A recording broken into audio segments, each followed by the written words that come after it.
नमस्कार, मैं सुलभ सर। आज हम लोग प्रैक्टिस करते हैं ओसवाल सीबीएसई। ठीक, देखिए कल कहाँ तक हम लोग प्रैक्टिस किए थे? 28 नंबर तक हम लोग प्रैक्टिस किए थे। आज भी हम लोग रिवीजन ही करेंगे। पेज है, कौन सा नंबर है ये पेज का? 30 पेज। ओसवाल क्वेश्चन क्या बोला यहाँ पे 29 नंबर की 10 years ago, 3 years ago, Rasmi was thrice as old as Najma. 10 years later, Rasmi will be twice as old as Najma. How old are Rasmi and Najma now? देखिए, मान लीजिए now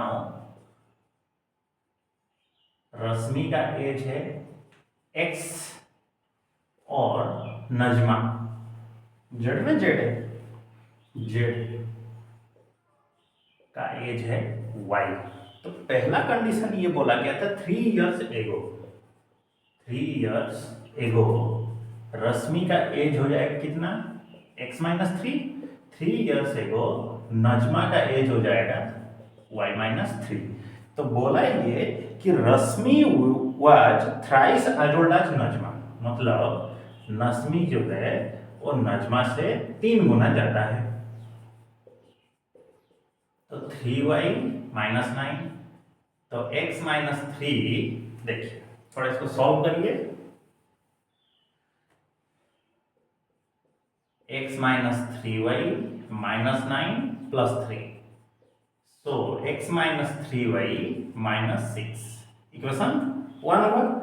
दूसरे वाले में चलिए चलते हैं कि 10 साल बाद 10 years later, okay, 10 year later रश्मि का एज कितना हो जाएगा? 10 साल ज्यादा। और नजमा का एज कितना हो जाएगा? y plus 10। तो 10 साल बाद रश्मि क्या होगी? नजमा का एज से 2 गुना ज्यादा हो जाएगी।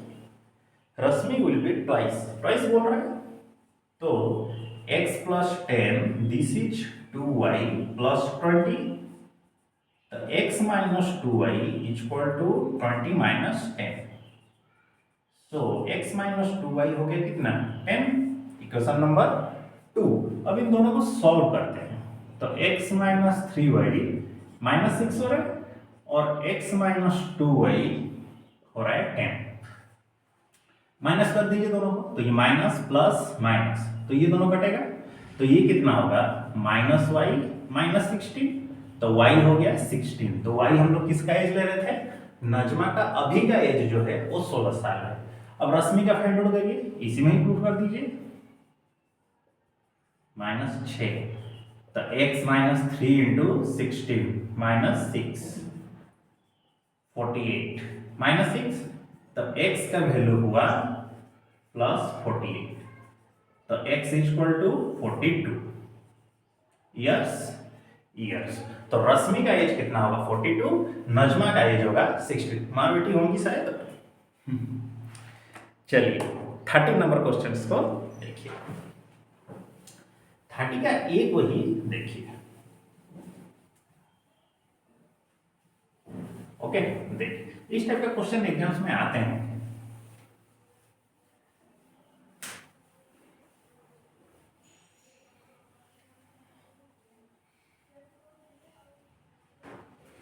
ठीक, देखिए 30 का ए में क्या बोला कि एक सर्कल है ऐसे, और इसके दो ठो ऐसे टैंजेंट्स डाले हैं,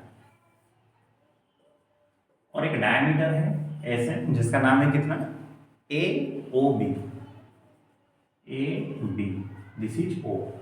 फिर क्या हुआ? एक और टैंजेंट है जो ऐसे उसको टच करते हुए निकल रहा है, इसका नाम कितना है? पी क्यू है। ठीक है, तो कंडीशन ये बोला गया कि आप प्रूफ करके बताइए पी ओ क्यू, मतलब ये वाला लाइन आपका 90 डिग्री होगा। पी ओ क्यू, ये वाला जो एंगल है वो 90 डिग्री होगा, ये आपको प्रूफ करके बताना है। चलिए देखते हैं। एक काम करिए, यहां पर एक कंस्ट्रक्शन करिए, ऐसे है, ऐसे एक तो कंस्ट्रक्शन कर दीजिए, नाम दे दीजिए इसको M.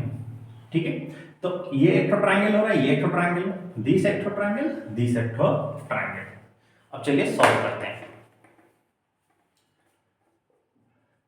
In triangle BOP and triangle POM के अंदर क्या क्या सेम है? O B equal to O M, क्यों? ये रेडियाई है सेम सर्कल के, और B P equal to P M, ये टैंजेंट्स हैं। ठीक, मतलब एक्सटर्नल पॉइंट से सर्कल के ऊपर जो भी टैंजेंट्स ड्रॉ किए जाएंगे वो इक्वल होंगे। फिर ओपी ओपी सेम साइड है, ठीक है नहीं? चलिए, so since triangle BOP congruent triangle POM, क्यों? साइड साइड साइड एक्सियम के थ्रू। सो जब ये दोनों कॉन्ग्रुएंट हो जाते हैं तो देखिए ये वाला एंगल और ये वाला एंगल सेम है। Angle BOP equal to POM, मान लीजिए इसका वैल्यू है y, इक्वेशन 1 सेम हुआ। अब ऊपर में आएंगे, in triangle AOQ and triangle MOQ, तो इसमें क्या क्या सिमिलरिटीज हैं दोनों में? देखिए ये टैंजेंट के हिसाब से सेम हो जाएगा, ये कॉमन साइड है और ये रेडियस है। AQ equal to MQ,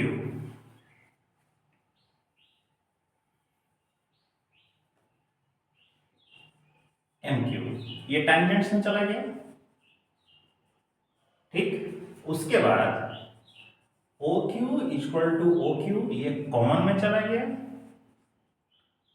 common side. फिर OA equal to OM, radian. ठीक, so triangle AOQ congruent triangle MOQ, क्यों? साइड साइड साइड एक्सियम के थ्रू रुक जाइए। तो क्या होगा, दोनों एंगल्स जैसे कि angle AOQ plus angle MOQ equal to x, equation 2। ठीक है, अब क्या करिए, जैसे कि AB कौन है? इज द डायमीटर, मतलब इसके सारे एंगल को जब आप ऐड करिए, डायमीटर मतलब सीधा ही है, लीनियर पेयर एंगल के हिसाब से 180 डिग्री हो जाएगा। तो angle AOQ plus angle MOQ plus angle BOP नहीं POM प्लस एंगल BOP, ठीक है? BOP कितना होगा? 180 डिग्री। तो AOQ का वैल्यू कितना है? x, this is also x, this is y, this is y, तो 180 डिग्री। तो 2x plus 2y equal to 180, तो 2 को कॉमन ले जाइए, x प्लस y इक्वल टू 180 डिग्री। तो सिर्फ x प्लस y का वैल्यू कितना हुआ? 180/2, दैट इज 90 डिग्री। तो x प्लस y बोले तो कौन सा एंगल है? POQ, कितना? 90 डिग्री, प्रूव्ड कि नहीं? ठीक, नेक्स्ट चलते हैं। 20 सेक्शन को रहने देखिए, 31 को देखिए। ये एक सिलेंडर के हिसाब से बात कर रहा है, एक होलो सिलेंडर है और उसका एक्सटर्नल और इंटरनल रेडियस को दिया गया है।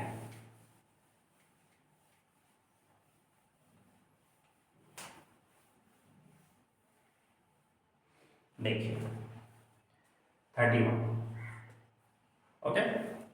The difference between the outer and the inner radii of a hollow cylinder, एक होलो सिलेंडर है ऐसे करके, ठीक है? तो ये इंटरनल रेडियस है और ये एक्सटर्नल रेडियस है। बोला ये कि the difference between the outer radii and a hollow cylinder और inner radii of a hollow cylinder is, अच्छा, 1 सेंटीमीटर, मतलब capital R minus 1 small r 1 centimetre, height बोल दिया है 14 centimetre. If the volume of the metal used, तो volume बोल दिया गया कितना 176 सेंटीमीटर क्यूब। फिर आता है find the outer and the inner radii of the cylinder. तो सिलेंडर का आउटर और इनर रेडियाई कितना होगा। तो इसका वॉल्यूम का फॉर्मूला क्या है, pi r square h, capital r square h minus small r square h. तो 176, तो पाई एच को कॉमन ले जाइए, this is r square minus r square, तो 176, तो 22/7, रेडियस है 14, this is r minus are और आर प्लस आर, ये काटा 2, तो सिर्फ 176, तो 22 इंटू 2 ये कितना है 1 है, तो कितना होगा ये 44 हो जाएगा इंटू आर प्लस आर। तो capital R plus small R 176/44, तो कितना होगा ये 4, इक्वेशन 1। फिर capital R minus small R का वैल्यू दिया है 1, ये इक्वेशन 2, ठीक है। तो इक्वेशन 1 प्लस इक्वेशन 2 ये दोनों कटा, तो 2r = 5, तो सिर्फ r का वैल्यू हो गया 5, 2.5, ठीक है। तो r का वैल्यू कितना हुआ 2.5, मतलब कैपिटल R। तो स्मॉल r का कितना हो जाएगा, जैसे कि r माइनस r अगर 1 हो रहा है तो ये हो गया 2.5 माइनस r 1, तो सिर्फ माइनस r = 1.25, तो माइनस r का वैल्यू होगा -1.5, ठीक है, -1.5, तो स्मॉल r का वैल्यू हो गया 1.5। तो अंदर जो रेडियस है उसका वैल्यू है 1.5, बाहर जो है उसका वैल्यू है 2.5, ठीक है। तो इसके बाद कौन रहा है सेक्शन डी। सेक्शन डी को हम लोग कल करेंगे, ओके, ठीक।